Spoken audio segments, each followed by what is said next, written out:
हमारा ताल्लुक पहले बरेली से है। दादा 1935 के अंदर बॉम्बे शिफ्ट हो गए थे।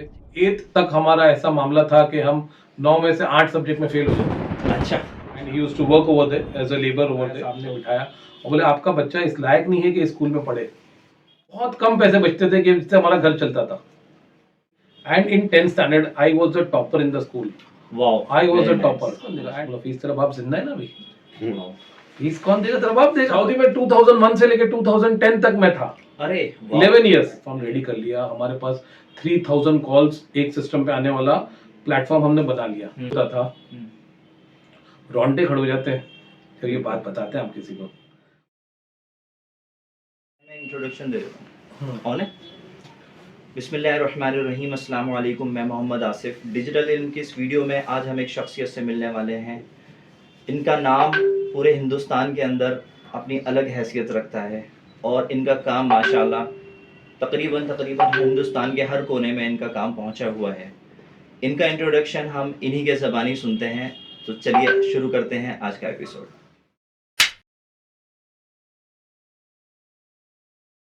सर नाम इमरान राहत शेख है और अल्हम्दुलिल्लाह पेशे से एक सॉफ्टवेयर इंजीनियर हैं हम। और अल्लाह का शुक्र है कि अल्लाह ने हमें इस लायक समझा कि हमें इस पाक कारोबार का हिस्सा बनाया जिसे लोग हज एंड उम्रा के नाम से जानते हैं इंडिया के अंदर। राहत हमारे वालिद का नाम है और हमने राहत के नाम से एक हज उम्रा कंपनी शुरू की थी 2007 के अंदर। ठीक है। और उसके अंदर हमने शुरू में तो थोड़ी कामयाबी मिली नहीं थी, काफ़ी इसके अंदर परेशानियां आई थी, लेकिन धीरे धीरे करके डेली कुछ ना कुछ नया सीखा हमने इसके अंदर।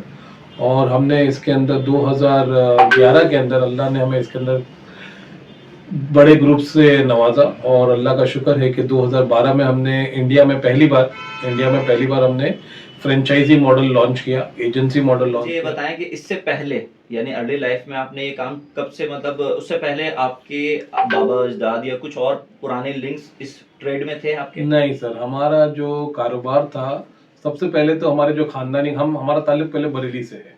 ओके। हम लोग बरेली से, हमारे दादा 1935 के अंदर बॉम्बे शिफ्ट हो गए थे। ठीक है। My father myself are born and brought up in Bombay. Okay. ठीक है ना। बॉम्बे के कौन से इलाके से हैं? बॉम्बे सर आपको सबसे फेमस इलाका बॉम्बे का मोहम्मदली रोड, भिंडी बाजार, माशाल्लाह, जामनी मोहल्ला, ये जो एरिया है आपने, डोंगरी आजकल बहुत फेमस है डोंगरी। ये सारे हमारे इलाके हैं जहाँ पे हमारा बचपना गुजरा है। आपकी स्कूलिंग और अर्ली एजुकेशन कहाँ से हुई? I have graduated from KC college in Bombay and I am a BCom graduate. And secondly हमारी जो स्कूलिंग भी है वो डंस इंस्टीट्यूट नाम की एक स्कूल है, आईसीएसई मीडियम। इट इज, आपको पता है बॉम्बे में एसएससी बोर्ड होता है, आईसीएसई बोर्ड होता है। तो नेवी नगर के अंदर कोलाबा के अंदर एक स्कूल थी, dance institute. I cleared my 10th in first grade and I was a topper in the school माशाल्लाह। और 8th तक हमारा ऐसा मामला था कि हम 9 में से 8 सब्जेक्ट में फेल हो जाते थे। अच्छा। तो हमारा ध्यान नहीं था पढ़ाई के अंदर और फ्री लाइफ थी। डैडी वगैरह कोई, हमारे फादर जो थे वो जापान में थे and he used to work over there as a labour over there. Okay. And then my mother could not, बच्चे भी ज़्यादा थे हमारे, मतलब 3 भाई बहन थे, तो she was not able to control us और हमारा भी जो पढ़ाई में ज़्यादा ध्यान नहीं था। तो 9 आउट ऑफ 9 सब्जेक्ट्स में से 8 में हम फेल हो गए थे। अच्छा, ये 10th क्लास के? नहीं, ये तो 8th स्टैंडर्ड की बात है। 8th स्टैंडर्ड की बात है। तो फिर अच्छा। हमारे वालिद को हमारी मम्मी ने फोन किया कि भाई तुम अगर जापान में रहोगे तो बच्चे तो ये निकल जाने तुम्हारे हाथ से। तो she called my father back. Okay. He left all his job and everything like that. That is not important. What is important is my son and his future. If he is failing in 8 out of 9 subjects, that is like, it is not acceptable. Right. So he immediately left his job. He came from Japan and he did a very good counseling of me. Okay. My father never hit me. मारने से कोई भी ये ना मसला हल नहीं होता। जी। आज तक कभी भी ना मेरे मम्मी ने ना पापा ने कभी भी किसी बच्चे पे हाथ नहीं उठाया। सीधे से बताया कि देखिए ये हमारी परिस्थिति है, ये हमारे हालात हैं, ये हमारी मंथली इनकम है और इसको चेंज करने का जो एक जरिया तुम्हारी पढ़ाई है। अगर तुमने ये नहीं किया, टीचर ने हमारे पापा को खुद बुलाया, सामने बिठाया और बोले आपका बच्चा इस लायक नहीं है कि स्कूल में पढ़े।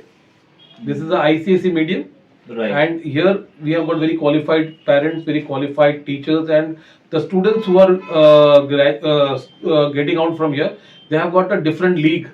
ये एक अलग लेवल के बच्चे पैदा होते हैं और अलग लेवल के ना मार्केट के अंदर जाते हैं, तो इनका एक अलग रुतबा होता है। मुझे नहीं लगता कि आपका बच्चा इस लायक है या इस काबिल है ये स्कूल के अंदर आगे कंटिन्यू करेगा, तो इसको आप यहाँ से निकालें। एक एसएससी बोर्ड, महाराष्ट्र बोर्ड के अंदर कोई हस्ती से गवर्नमेंट स्कूल में डाल दें, इसकी फीस भी ज्यादा है, आप लोग अफोर्ड नहीं कर पाएंगे। तो this words were like falling like stones on my father. उनको बहुत ज्यादा बेइज्जती महसूस हुई और मेरे को बहुत ज्यादा बेइज्जती महसूस हुई इसके अंदर। And then he came and he had tears in his eyes. He said like, what is happening? That is not what I was expecting. I have spent all my life paying fees for your school. और उस time पे जो school की fees थी ये तकरीबन इतनी थी कि अगर वो फीस पे कर देते थे तो हमारे घर के खर्चे के अंदर है ना बहुत कम पैसे बचते थे कि जिससे हमारा घर चलता था। तो अल्लाह का शुक्र है हमारे पापा ने कभी भी हमारी स्कूलिंग में, एजुकेशन, मेरी नहीं, I have 2 sisters. उनको भी my one sister is a doctor. माशाल्लाह, अच्छा. My younger sister Amreen, she is a doctor, and another sister, she is a IT graduate. She is also done her ITA and she is also very well qualified. But my father spent all his life making sure that the children become quite educated and they stand in the market, so somebody respects them. जिस वक्त यह emotional आपके साथ में हुई बातें हुई उस वक्त आपकी एज मेरे ख्याल में 14-15 साल की रही होगी। हाँ, 8th स्टैंडर्ड में थे हम उस वक्त, तो 14-15 साल थी। फिर उसके बाद मैंने सिर्फ पढ़ा।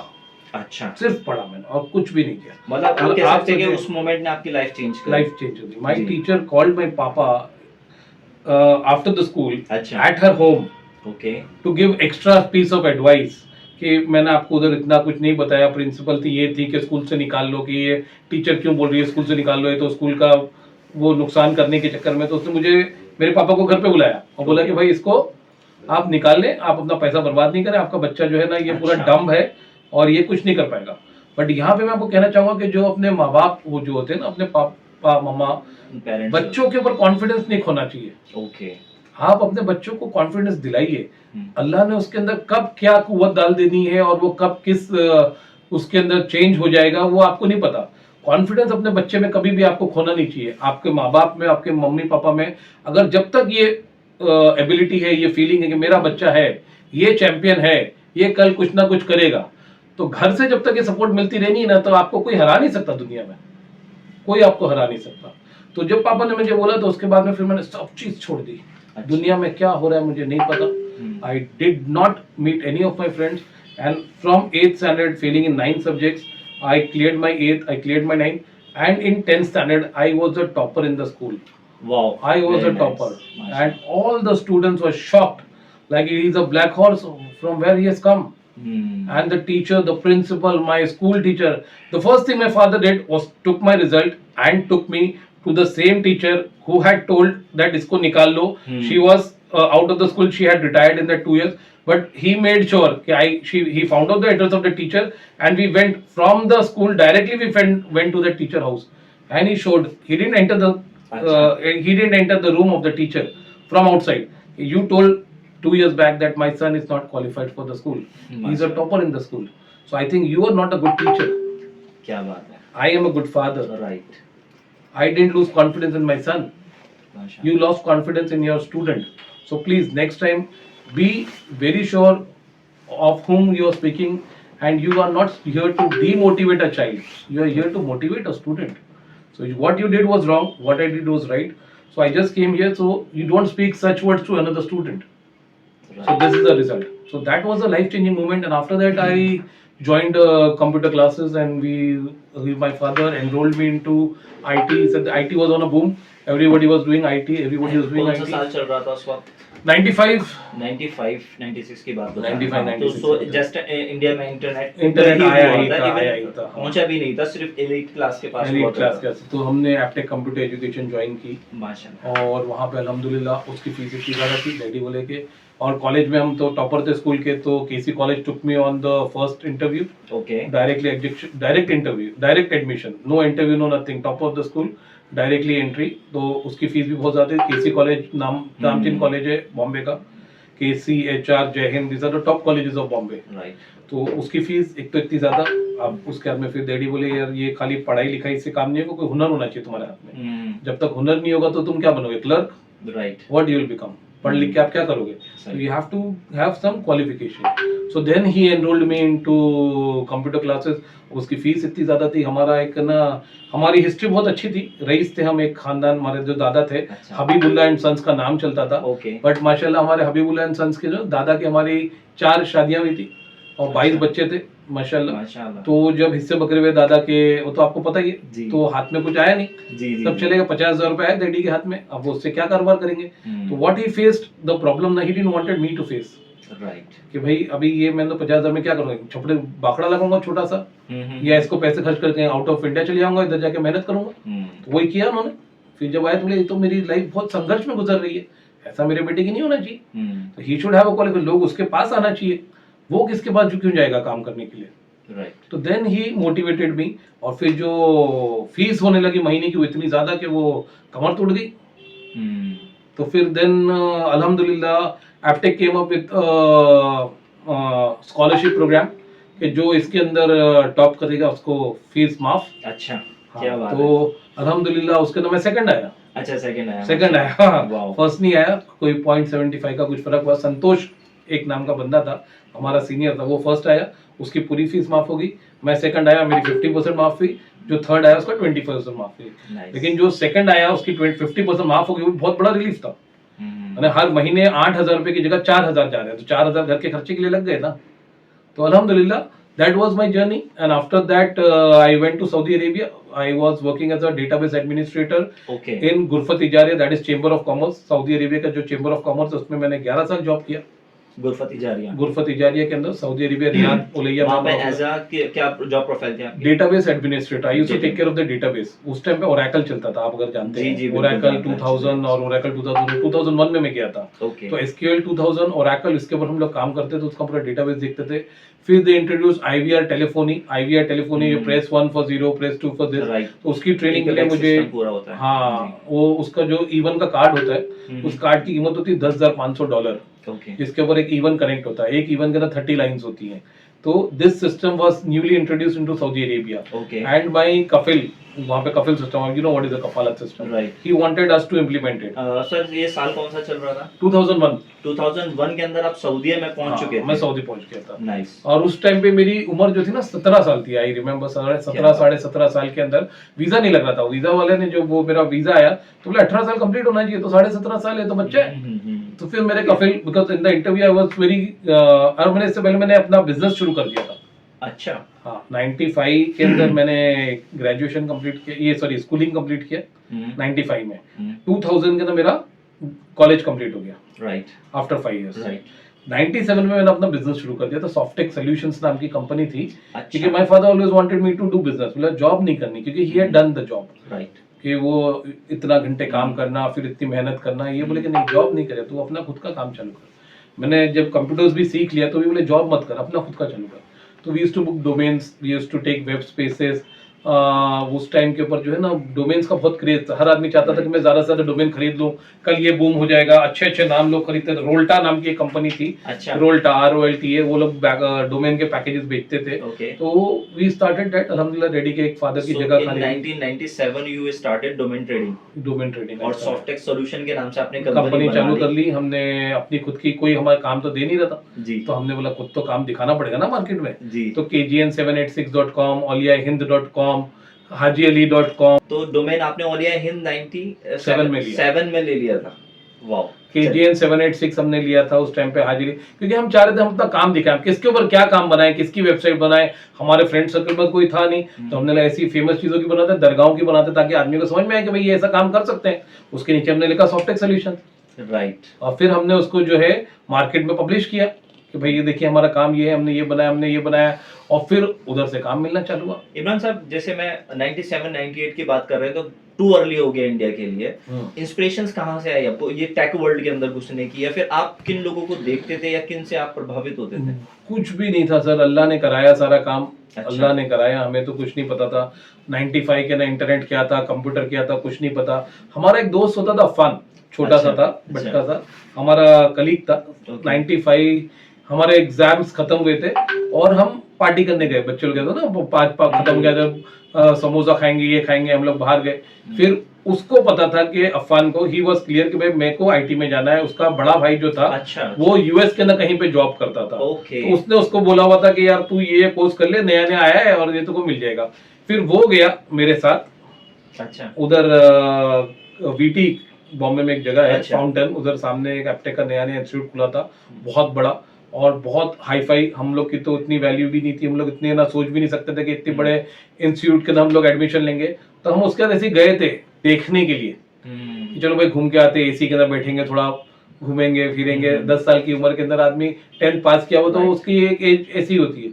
तो हम लोग गए घूमे फिरे, तो उधर वो लेडीज थी, काउंसलर बैठे थे उनके, उसने हमारे को फॉर्म वॉर्म दिए, सब समझाया। संब्रोशियस एंड शी सेड दैट ये इतने का कोर्स है। उस टाइम पे उसने हमको बताया था कि 49,000 रुपीज पर मंथ वाओ ऐसा कुछ कोर्स था।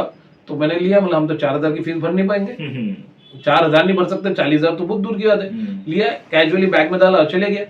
अब रात को डैडी को हमारे वालिद जो है ना वो बहुत नजर रखते हैं बच्चों पे, ऐसे नहीं छोड़ दिया कि भाई भेड़ बकरियों की तरह कुछ भी कर रहा है। रात को बैग चेक होता था, तो भाई क्या लेके आया है, कपड़े कैसे हैं, गंदे हैं, सही है, अच्छे हैं, तो पूरी बाकायदा उसके ऊपर नजर रखी था। तो बैग में से ब्रोशर निकला एप्टेक का। अच्छा तो that thought that I am interested, right but I was just a companion with my friend. तो उन्होंने बैग में देखा कि एप्टेक के ब्रोशर्स है, ये है, वो है, कोर्स फीस है।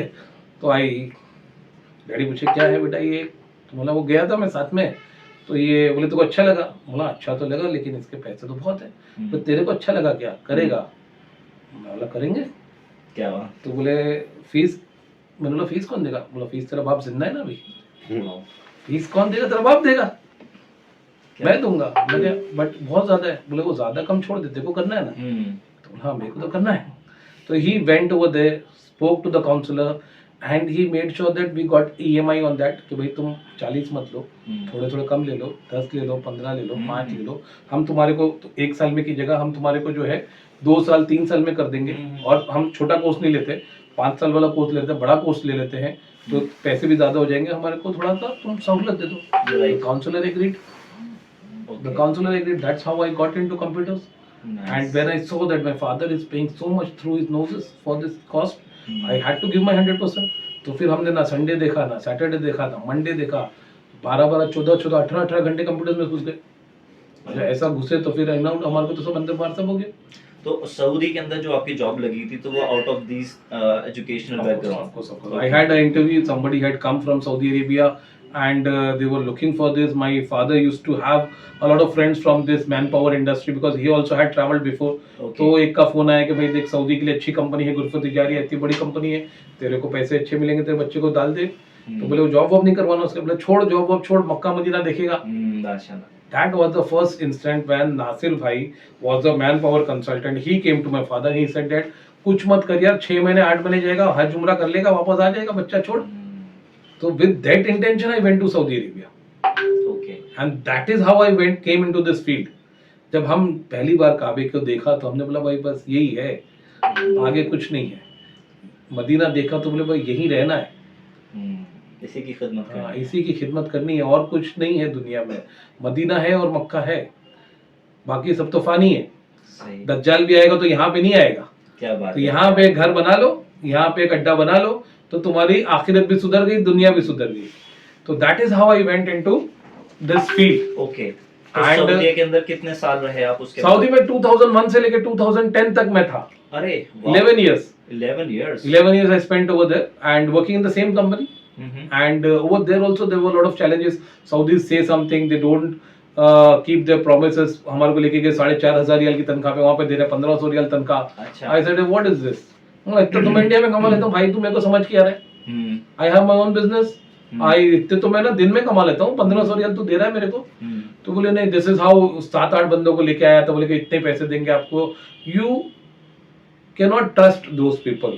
That was a time. Now the time has changed. Now there are a lot of good people also.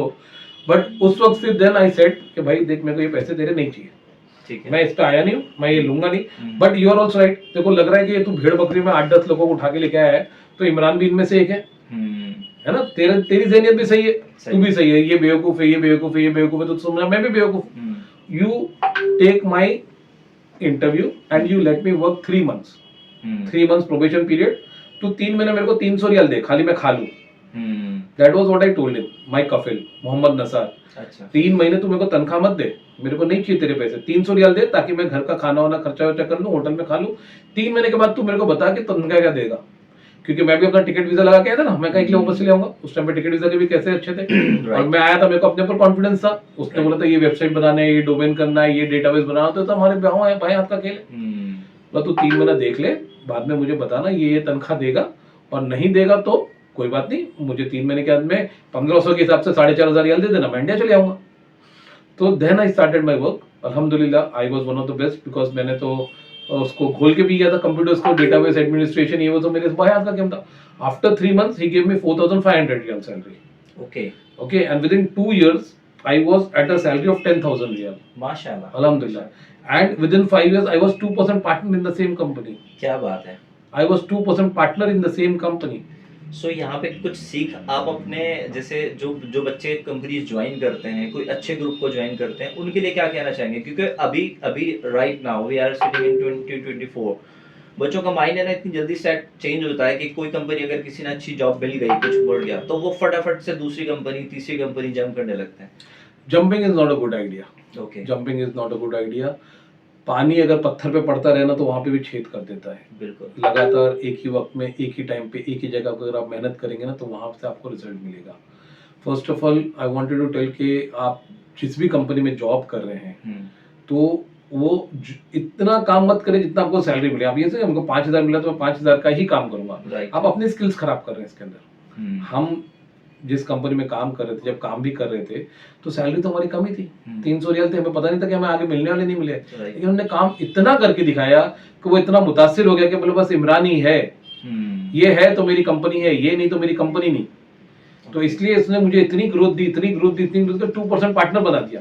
और जब मैं 2% पार्टनर बना तब उसको लगा कि यार बहुत ज्यादा पैसे इसके पास जा रहे हैं यार। अच्छा फिर उसकी नीयत चेंज हो गई। अच्छा हाँ, बोले वो इतना पैसा, तो बोले जबकि that company was a IVR company and it had a very big turnover because we had implemented the software. They had purchased the software from a US based company which was charging $200,000 for the software, plus 40% of the revenue generated from the calls was taken back from them. Oh. 40% revenue वो लेके आ रहे थे। तो हमारे कफिल वाले तो सारा सा सिस्टम तू बना ले और मैं तेरे को 40 नहीं 2% दूंगा।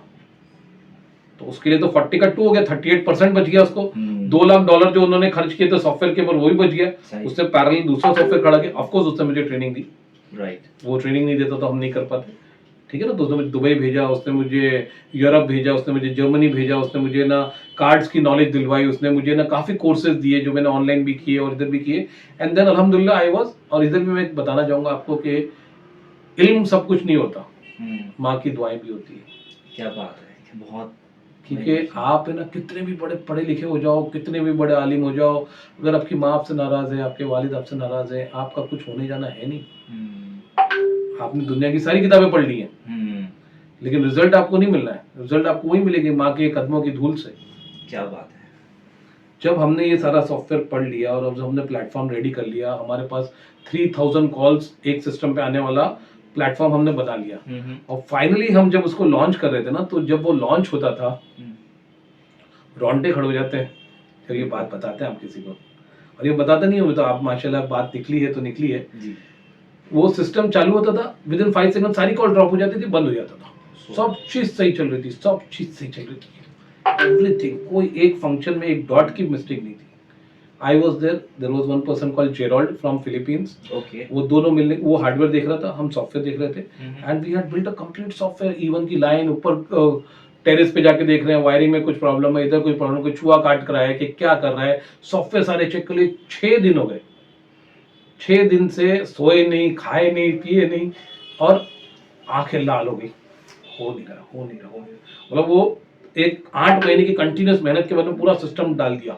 उसके कफिल के करोड़ों रुपए लग गए। $10,000 का एक कार्ड, और साला 60 कार्ड लगे हुए। 60 कार्ड लगे हुए। हमारे लिए तो बड़ी रकम थी, हम तो वही सोच रहे थे, हमने इतना पैसा कभी दुनिया में नहीं देखा था। $10,000 का एक कार्ड और 60 कार्ड लगे हुए, करोड़ों रुपए इन्वेस्टेड उसका। और रोज आके पूछता कि भाई क्या हो गया, तेरा सर्वर कब चलेगा, तेरा सर्वर कब चलेगा। चल रहा है, सब कुछ चल रहा है, वो चल नहीं रहा। फिर वो अपनी माँ को फोन किया। अच्छा, लास्ट ये तो चल नहीं रहा है, बोले ठीक है, तो सोया कब से नहीं है? बोला 6 दिन से। बोले सो जा, जाके सो जा। मैं बैठी हूँ, मैं सो गया। 12 घंटे के बाद उठा, सिस्टम चालू किया, सब चल रहा है। क्या बात है, सब चल रहा है, एक कॉल ड्रॉप नहीं भी। क्या हुआ, कैसे हुआ, किसने किया, मेरे से हो नहीं रहा था। 6 दिन हो गए थे। वो माँ की दुआएं थी। मम्मी बोली तू सो जा, मैं बैठी हूँ।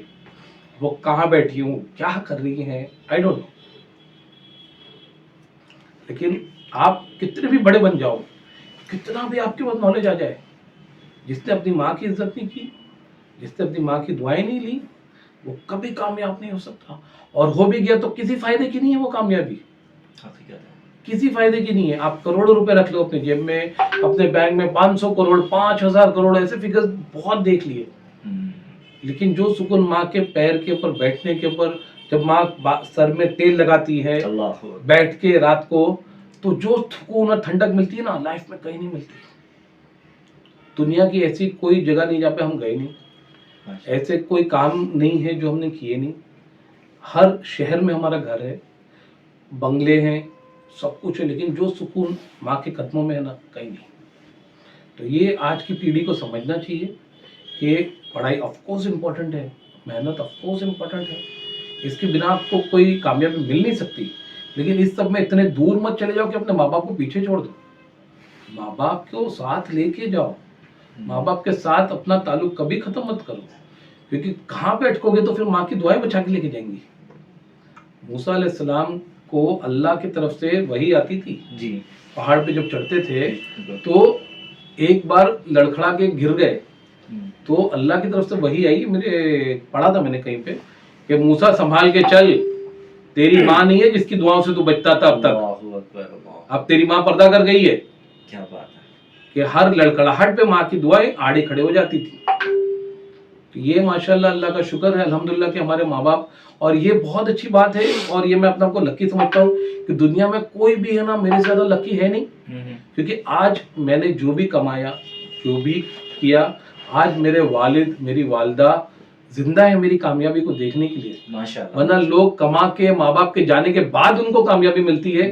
तू शाहरुख खान बन गया लेकिन तेरी माँ ने तो नहीं देखी तेरी तरक्की, तू मुनव्वर फारूकी बन गया लेकिन तेरी माँ ने तो नहीं देखी तेरी कामयाबी। तो इसलिए हम अपने आप को इतना खुश नसीब समझते हैं कि अल्लाह का करोड़ों करोड़ों मालिक का एहसान है कि हमने जो भी किया, मेहनत की, बरता, और आज हम किसी भी लायक हैं।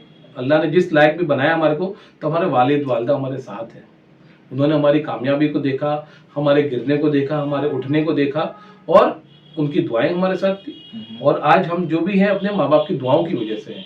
ये नहीं कि आप है ना इतने क्वालिफाइड थे, हम तो कुछ थे ही नहीं, हम तो फेलियर थे। 9 में से 8 सब्जेक्ट में तो फेल हो जाते थे। जब वालिद ने हमें सही रास्ता दिखाया, वालिदा ने हमारे लिए दुआएं करी, तब हम आज जाके इस कुर्सी पे बैठे हैं और आप हमसे बात कर रहे हैं। 2009 फास्ट फॉरवर्ड करते हैं, 2009 के बाद आप इंडिया वापस आ गए और राहत ग्रुप की आपने नींव डाली। तो उस वक्त वालिद साहब क्या कर रहे थे, उनका कितना योगदान रहा इसके अंदर? और मैं 2011 में वापस आया, 2011 के तो मैं वापस आया। लेकिन 2007 में मैंने अपनी कंपनी शुरू कर दी थी, राहत ट्रेवल्स ऑफ इंडिया। अच्छा। ये हमने नाम जो है ना, मैं आपको बताऊंगा, हकीकत झूठ नहीं बोलता मैं, मेरे वालिद ने बोला गला कटा देना, झूठ मत बोलना। टिकट आया भी था जी। अब दूसरे दिन आ गए पुलिस वाले, बोले भाई इसका तो होटल इलीगल है, तो बंद हो जाएगा, सील होगा। और सील तो होगा, मेरे हाजी का जाएंगे। उसने बोला we don't know, they don't care. 28,000 seat, 28,000 multiply by 30,000, क्या बात है, इतना टिकट इन्वेस्टमेंट।